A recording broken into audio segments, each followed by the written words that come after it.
আলাইকুম ওয়া রাহমাতুল্লাহি ওয়া বারাকাতুহু। আজকের এই ভিডিওতে আমি ইংলিশের ভয়েস অ্যাক্টিভ থেকে প্যাসিভ, প্রেজেন্ট ইনডিফিনিট টেন্সের অ্যাক্টিভ ভয়েস থেকে প্যাসিভ ভয়েসে রূপান্তর করার নিয়মসমূহ নিয়ে বিস্তারিতভাবে আলোচনা করব। তো প্রথমে আসি প্রেজেন্ট ইনডিফিনিট টেন্সের অ্যাফার্মেটিভ স্ট্রাকচারের অ্যাক্টিভ থেকে প্যাসিভ করার নিয়ম। তো প্রেজেন্ট ইনডিফিনিট টেন্সের অ্যাক্টিভে যে স্ট্রাকচারটা থাকে, অ্যাক্টিভ ভয়েসের যে স্ট্রাকচারটা থাকে, সেই স্ট্রাকচারটা হচ্ছে subject plus verb plus object. এখন এই subject plus verb plus object যেটা, সেটা এখন যদি আমি প্যাসিভে নিয়ে যাই তাহলে হবে অবজেক্টের সাবজেক্ট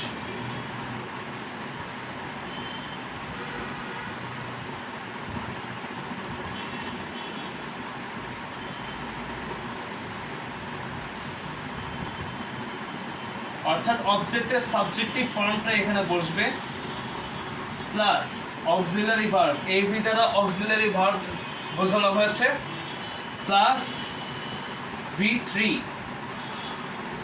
এখানে V3 দ্বারা ভার্বের পাস্ট পার্টিসিপল ফর্ম বসানো হয়েছে। এখানে অ্যাক্টিভ ভয়েসে প্রেজেন্ট ইনডিফিনিটের ক্ষেত্রে হয় ভার্বের বেস ফর্ম বা ভার্বের এস বাই এস ফর্ম পড়ে, অর্থাৎ V1 অথবা V5। V1 দ্বারা ভার্বের বেস ফর্ম বোঝানো হচ্ছে এবং V5 দ্বারা ভার্বের এস বাই এস ফর্ম বোঝানো হচ্ছে। এরপরে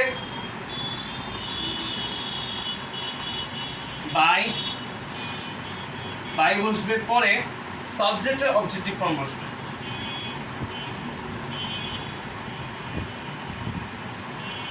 সাবজেক্টের অবজেক্টিভ ফর্ম।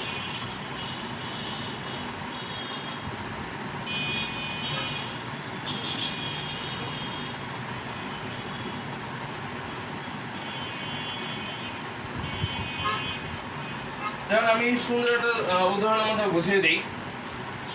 যেমন এখানে আমি দেখলাম আই ইট রাইস।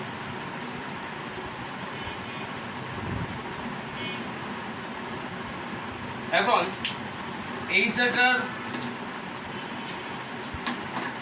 সাবজেক্ট হচ্ছে আই এবং ভার্ব হচ্ছে ইট এবং অবজেক্ট হচ্ছে রাইস। এখন প্রশ্ন হচ্ছে আমরা যদি এটাকে এখানে নিয়ে যাই কি হবে দেখি। তো এখানে বলা হয়েছে অবজেক্টের সাবজেক্টিভ ফর্ম বসাতে। এখন আমরা জানি রাইসের সাবজেক্টিভ ফর্ম একই, অর্থাৎ রাইসের সাবজেক্টিভ ফর্ম এবং অবজেক্টিভ ফর্ম একই, সেটা হচ্ছে রাইস। রাইস এখানে দেখলাম, প্লাস আমাকে এখন অক্সিলারি ভার্ব বসাতে হবে। এখন একটা জিনিস খেয়াল করো, এটা কিন্তু প্রেজেন্ট ইনডিফিনিট টেন্স এবং এটা হচ্ছে থার্ড পারসন সিঙ্গুলার।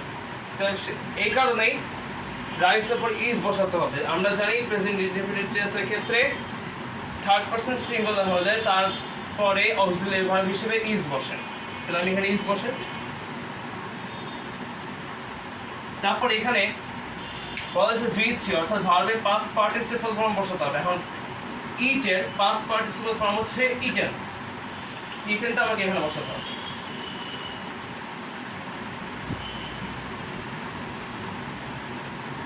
এখন আবার এই পাশে যে বাই আছে সেই বাইটা এখানে বসাতে হবে এবং এখানে এরপরে লেখা আছে সাবজেক্টের অবজেক্টিভ ফর্ম। এখানে সাবজেক্ট হচ্ছে এখানে আই, তো এখানে আমি বাই দ্বারা এখানে আমি আই এর অবজেক্টিভ ফর্ম হচ্ছে মি, এখানে মি বসাবো। এটা হচ্ছে প্রেজেন্ট ইনডিফিনিটের ক্ষেত্রে অ্যাফার্মেটিভ স্ট্রাকচারের অ্যাক্টিভ থেকে প্যাসিভ করার নিয়ম। এখন আসি আমি এটা আরেকবার বুঝিয়ে এক্সপ্লেনেশনটা। এখানে অবজেক্টের সাবজেক্টিভ ফর্ম হচ্ছে রাইস, আবার এখানে অক্সিলারি ভার্ব হচ্ছে ইজ এবং V3 অর্থাৎ ভার্বের পাস্ট পার্টিসিপল ফর্ম হচ্ছে ইটেন।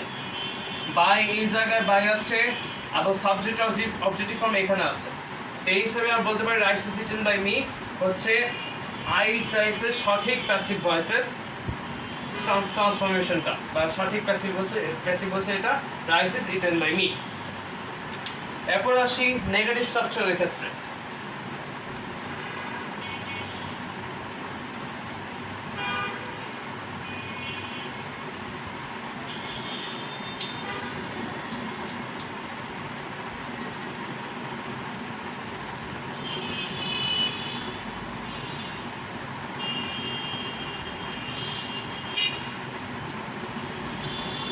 নেগেটিভ স্ট্রাকচারে তেমন কিছু না, জাস্ট খালি ভার্বের পরে নট বসবে, আর বেশি কিছু হবে না। যেমন আমি এখানে একটা স্ট্রাকচারটা প্রথমে লিখে নিই। সাবজেক্ট প্লাস V1 অথবা V3 প্লাস নট, না সরি এটা এইভাবে হবে না, ডু ডোন্ট অথবা ডাজন্ট,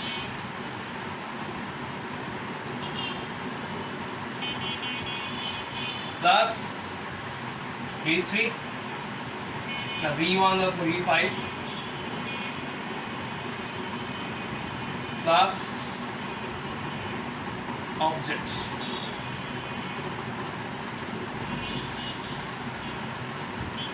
এখন এটা হচ্ছে অ্যাক্টিভ ভয়েসের ক্ষেত্রে এটা স্ট্রাকচার। এখন যদি প্যাসিভে নিয়ে আসি তাহলে হবে অবজেক্টের সাবজেক্টিভ ফর্ম,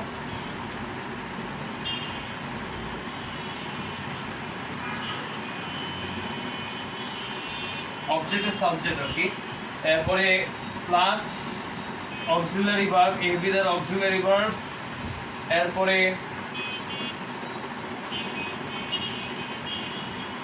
V3 অর্থাৎ ভার্বের পাস্ট পার্টিসিপল ফর্ম, এখানে যে ভার্বটা থাকবে তার পাস্ট পার্টিসিপল ফর্ম, এবং তার পূর্বে পার্টিসিপলের পূর্বে নট বসাতে হবে। যেহেতু এটা অ্যাক্টিভ, এটা যেহেতু নেগেটিভ, সেহেতু এর পূর্বে নট বসাতে হবে।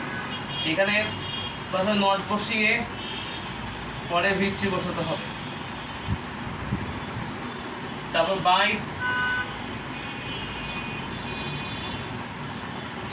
তারপর সাবজেক্টের অবজেক্টিভ ফর্ম।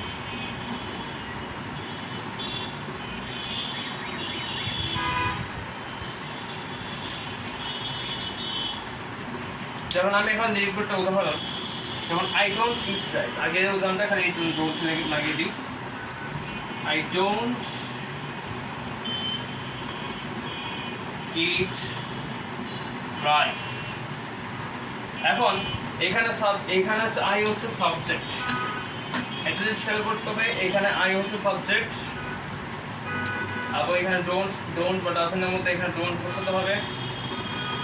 এরপরে V1 ও V5 এর মধ্যে আমি এখানে V1 বসিয়েছি,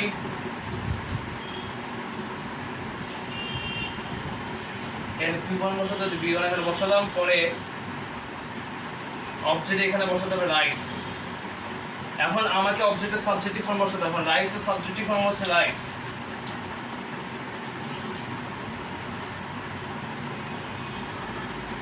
রাইসের সাবজেক্টিভ ফর্ম হচ্ছে রাইস। এরপর আমাকে অক্সিলারি ভার্ব বসাতে হবে, টেন্স অনুসারে এবং সাবজেক্ট অনুসারে অক্সিলারি ভার্ব হবে ইজ। এরপর আমাকে নট বসাতে হবে, নট এখানে বসালাম। তারপর আমাকে V3 অর্থাৎ এই অ্যাক্টিভ ভয়েসের ভার্বের পাস্ট পার্টিসিপল ফর্ম বসাতে হবে, কারণ ইটের পাস্ট পার্টিসিপল ফর্ম হচ্ছে ইটেন।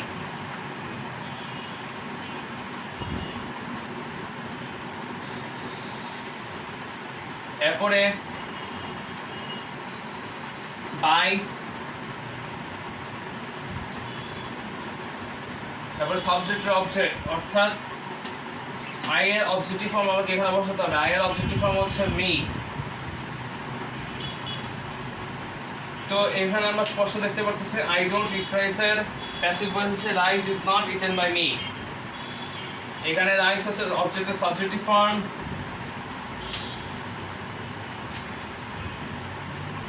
এবং এখানে অক্সিলারি ভার্ব হচ্ছে ইজ অক্সিলারি ভার্ব, এবং নট এখানে নট বসানো হয়েছে, এবং V3 এখানে V3 ইটেন বসানো হয়েছে, এবং বাই এখানে বাই বসানো হয়েছে, এবং এখানে সাবজেক্টের অবজেক্ট এখানে সাবজেক্টের অবজেক্ট মি বসানো হয়েছে। এই হিসেবে আই ডোন্ট ইট রাইস এর প্যাসিভ ভয়েস হচ্ছে rice is not eaten by me. আশা করি এটা বুঝতে পেরেছো।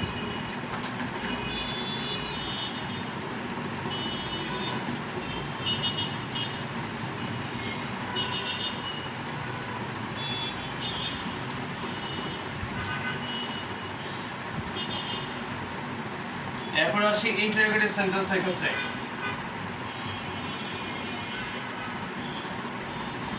যদি ইন্টারোগেটিভ সেন্টেন্সে আমরা সকলে জানি যে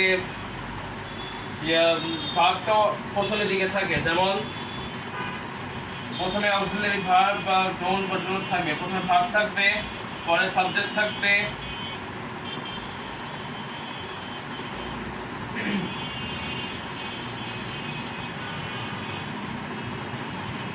এখন একটা জিনিস খেয়াল করতে হবে, এখানে কিন্তু যে ভার্বটা, সেই ভার্বটা কিন্তু শুধুমাত্র কোনো মেইন ভার্ব নয়, এটা অক্সিলারি ভার্ব থাকবে। তাহলে এখানে অক্সিলারি ভার্ব কোথায় বসাতে হবে আমাকে? এখানে ফার্স্টে এস, এরপরে এস মানে এবি বরাবর এস বসাতে হবে, পরে আমাকে মূল ভার্বটা বসাতে হবে, পরে আমাকে অবজেক্ট বসাতে হবে, পরে কোশ্চেন মার্ক, যেহেতু না ইন্টারোগেটিভ সেন্টেন্স স্ট্রাকচার সেহেতু এখানে আমি কোশ্চেন মার্ক দিয়েছি। তো এখন আমাকে কিভাবে এটা নিয়ে আসতে হবে সেটা আমি দেখাচ্ছি। মনে করো এখন আমাকে অক্সিলারি ভার্ব এখানে বসানো হচ্ছে, বা অন্য কোনো ভার্ব বসানো হচ্ছে এখানে। এখন আমি মনে করি যে এই জায়গায় যদি হয়, তাহলে প্রথমে আমাকে ওই যে প্যাসিভ ভয়েসের যে স্ট্রাকচারটা ছিল, যে আমাকে যে ওই অ্যাসার্টিভ করার সময় যে ভার্বটা এখানে থাকতো, সেই ভার্বটা সর্বপ্রথম আসবে, অর্থাৎ অক্সিলারি ভার্ব আবার প্লাস অবজেক্ট এর সাবজেক্টিভ ফর্ম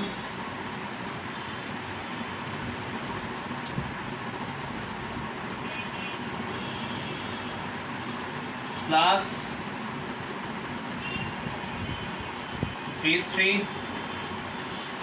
বা প্লাস বাই প্লাস সাবজেক্ট এর অবজেক্ট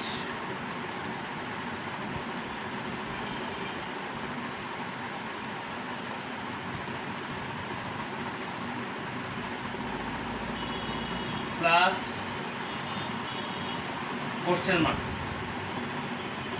এখন আমি এটা উদাহরণের মতো বুঝিয়ে দিই। এখানে অক্সিলারি ভার্ব বসানো হয়েছে, যেমন আমি বলি এখানে অক্সিলারি ভার্ব হতে পারে, অন্য কোনো ভার্বও হতে পারে। তো আমি এই জায়গায় লিখলাম ডিড হি বা ডাজ হি ইট রাইস, সে কি ভাত খায়। এখন এখানে একটা খেয়াল করতে হবে যে এখানের অক্সিলারি ভার্ব ডাজ বা অন্য কোনো ভার্ব আছে, তারপরে এখানে বা এখানে সাবজেক্ট হচ্ছে হি, আবার এখানে ইট হচ্ছে ভার্ব, এরপর অবজেক্ট হচ্ছে এখানে রাইস, এবং কোশ্চেন মার্ক এখানে দেওয়া আছে, কোশ্চেন মার্ক এখানে দেওয়া আছে। এখন এই অনুসারে প্রথমে আমাকে অবজেক্টের সাবজেক্টিভ ফর্মটা বসালে আমার অক্সিলারি ভার্বটা বসাতে সুবিধা হবে। যেমন এখানে অবজেক্টের সাবজেক্টিভ ফর্ম হচ্ছে রাইস, তো আমি রাইস এখানে বসাই।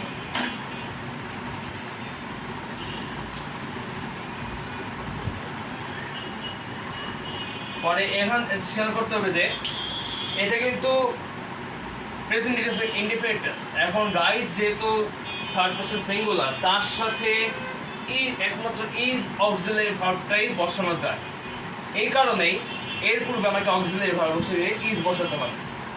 যেমন এখন খেয়াল করতে হবে যে যেহেতু রাইস বসেছি, এর পূর্বে আমাকে অক্সিলারি ভার্ব বসাতে হবে, সেটা আমাকে ইজ বসাতে হবে, কারণ থার্ড পারসন সিঙ্গুলার এবং হচ্ছে এটা হচ্ছে প্রেজেন্ট ইনডিফিনিট টেন্স। এই কারণে তারপরে আমাকে কি বসাতে, ইজ বসাতে হবে, ইজ বসালাম। এখন যেহেতু আমি ফার্স্ট ইজ বসেছি, এখানে আরটা ছোট হতে হবে,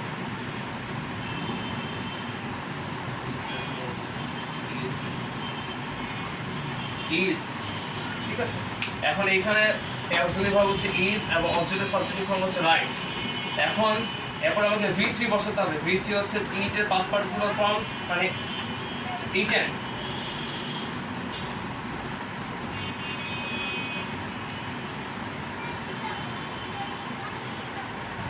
আবার ইজ রাইস ইটেন, এখানে V3 ভার্বের পাস্ট পার্টিসিপল ফর্ম এখানে বসানো হয়েছে। পরে বাই, ইটেনের পরে আমাকে বাই বসাতে হবে, যেহেতু এটা প্যাসিভ ভয়েস, তাহলে বাই বসালাম। এরপরে আমাকে সাবজেক্টের অবজেক্টিভ ফর্ম বসাতে হবে। এখন এখানে সাবজেক্ট হচ্ছে হি, এখন হি এর অবজেক্টিভ ফর্ম হচ্ছে হিম, এখন আমাকে এখানে হিম বসাতে হবে। এরপর এখানে যেহেতু এটা ইন্টারোগেটিভ সেন্টেন্স, সেহেতু আমাকে এরপরে কোশ্চেন মার্ক দিতে হবে। এখানে কোশ্চেন মার্ক দিলাম। তো এখানে আমি স্পষ্টভাবে বুঝিয়ে দিই, এখানে অক্সিলারি ভার্ব হচ্ছে ইজ, অবজেক্টের সাবজেক্টিভ ফর্ম হচ্ছে রাইস, রিচ অর্থাৎ ভার্বের পাস্ট পার্টিসিপল ফর্ম হচ্ছে ইটেন, ইটের পাস্ট পার্টিসিপল ফর্ম ইটেন। এরপর এখানে বাই ছিল, এখানে বাইটা আমাকে এখানে বসাতে হবে। এরপর এখানে সাবজেক্টিভ অবজেক্ট এই ফর্ম আমাকে বসাতে হবে। এখানে এই সেন্টেন্সে সাবজেক্ট হচ্ছে হি, সুতরাং এখানে আমি হি এর অবজেক্টিভ ফর্ম হিম বসিয়েছি। এরপর এখানে আমি কোশ্চেন মার্ক দিয়েছি। এটা হচ্ছে ইন্টারোগেটিভ সেন্টেন্সের ক্ষেত্রে অ্যাক্টিভ থেকে প্যাসিভ করার নিয়ম। আর একইভাবে যদি শুধুমাত্র নট দিয়ে করা হতো বা যদি নেগেটিভ ইন্টারোগেটিভ সেন্টেন্স হতো তাহলে আরেকভাবে করতাম। যেমন এখানে শুধুমাত্র যদি এখানে আমি জাস্ট খালি নট প্লাস এস এর পর যদি প্লাস নট বসে দিতাম, ডাজ হি নট, নটটা এখানে বসতো, এখানে নট বসতো, কারণ যদি এটা নেগেটিভ হতো তাহলে শুধুমাত্র এখানে হি এর পর নট বসতো, অথবা এইভাবে বসানো যেত।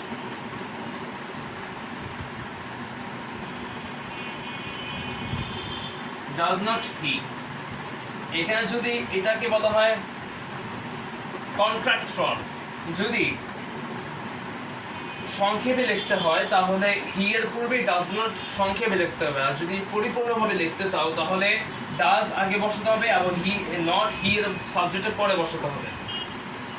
সাবজেক্টের আগে ডাজ বসাতে হবে এবং সাবজেক্টের পরে নট বসাতে হবে যদি পরিপূর্ণরূপে লিখতে চাও। আর যদি এভাবে সংক্ষেপে লিখতে চাও তাহলে ডাজ নটটা বা এই সাবজেক্টেরই আগে পুরোটা বসিয়ে দিতে হবে।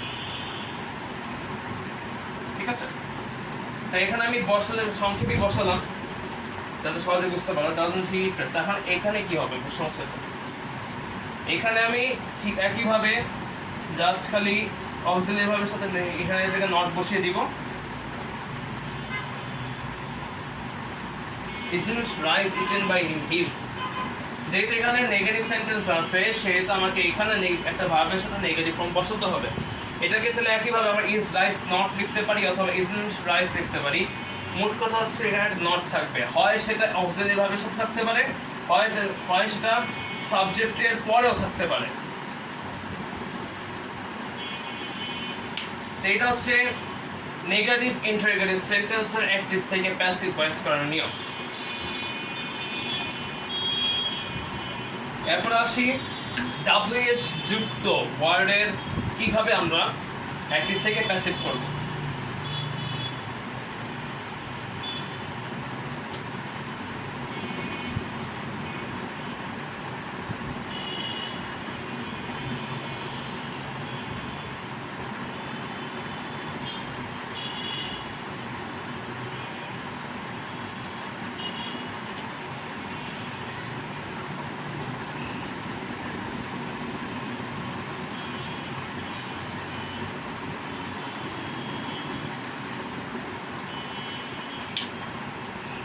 এখন WH যুক্ত কিভাবে করতে হবে সেটা আমি একটু দেখি। যেমন এটা লিখলাম হু ডাজ দ্য ওয়ার্ক,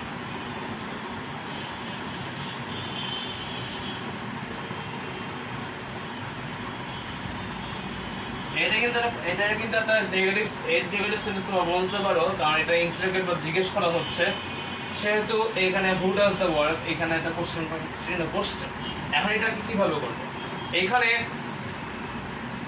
যে প্রথমে আমাকে হু এর বিষয়ে দেখতে হবে। হু যেহেতু প্রথমে আছে সেহেতু আমাকে এখানে হু এর বদলে বাই হোম এখানে প্রথমেই বসে ফেলতে হবে। তাহলে আমি এখানে লিখলাম বাই হোম, তারপর যে এই অবজেক্ট হচ্ছে এটা হচ্ছে অবজেক্ট। এরপর এখানে আমরা যেটা জানি প্রায় সবসময় দেখা যায় যে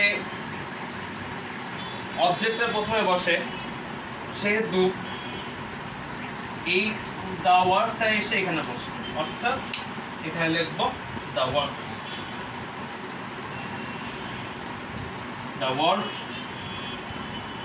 এরপরে এটা যেহেতু প্রেজেন্ট ইনডিফিনিট টেন্স সেহেতু সাবজেক্টের পরে থার্ড পারসন সিঙ্গুলার, যেহেতু থার্ড পারসন সিঙ্গুলার তারপরে আমাকে এর ইজ বসাতে হবে। এখানে ইজ বসে এখন আমাকে এখানে খেয়াল করতে হবে এটা কিন্তু ডু এর এস বাই এস ফর্ম, এখন এটা বেস ফর্ম হচ্ছে ডু, তো আমাকে এটা এখন পাস্ট পার্টিসিপল ফর্ম এখানে বসাতে হবে। তো এখানে ডু এর বা ডাজ এর পাস্ট পার্টিসিপল ফর্ম হচ্ছে ডান, তো ডানটা আমি এখানে বসাই।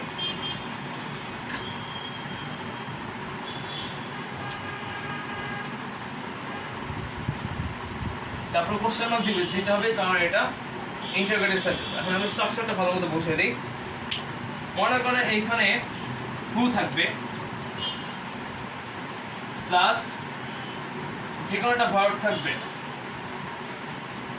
পরে অবজেক্ট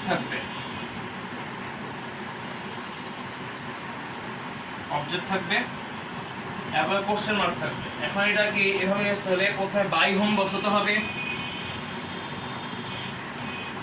প্লাস অবজেক্টের subjective form,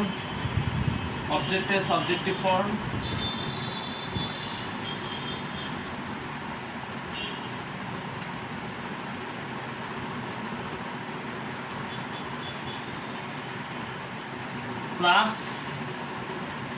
auxiliary verb tense অনুসারে, অক্সিলারি ভার্ব পরে এই যে ভার্বটা থাকবে সেই ভার্বের পাস্ট পার্টিসিপল ফর্ম এখানে বসবে, পরে কোশ্চেন মার্ক বসবে। এইটাও সেটা স্ট্রাকচার। এই স্ট্রাকচার যদি থাকে তাহলে আমাকে এই স্ট্রাকচার অনুসারে সেটাকে পরিবর্তন করতে হবে অ্যাক্টিভ থেকে প্যাসিভ করার সময়। তো এই ছিল প্রেজেন্ট ইনডিফিনিট টেন্সের ক্ষেত্রে অ্যাক্টিভ থেকে প্যাসিভ ভয়েসে রূপান্তর করার নিয়মসমূহ। যদি ভিডিওটি ভালো লেগে থাকে অবশ্যই লাইক দিবেন, শেয়ার করবেন এবং আমার চ্যানেল সাবস্ক্রাইব করবেন।